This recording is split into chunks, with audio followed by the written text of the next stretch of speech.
வெற்றிக்கும் தோல்விக்கும் சிறு வித்தியாசம். கடமையை செய்தால் அது வெற்றி, கடமைக்கு செய்தால் அது தோல்வி. மாவீரன் அலெக்சாண்டர். முயற்சி இல்லை என்றால் உன்னால் ஜெயிக்கவே முடியாது, முயற்சி இருந்தால் உன்னை தோற்கடிக்கவே முடியாது. ஐயா அப்துல் கலாம்.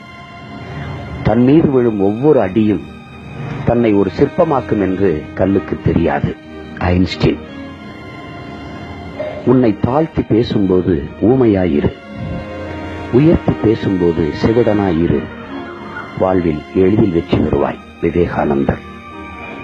நீராவி போன்றது புகழ், வந்த வேகத்தில் ஆவியாகிவிடும்.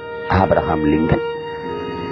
உன் விடுதலை பிறரிடத்தில் இல்லை, அது உன்வசம்தான் உள்ளது. புத்தர்.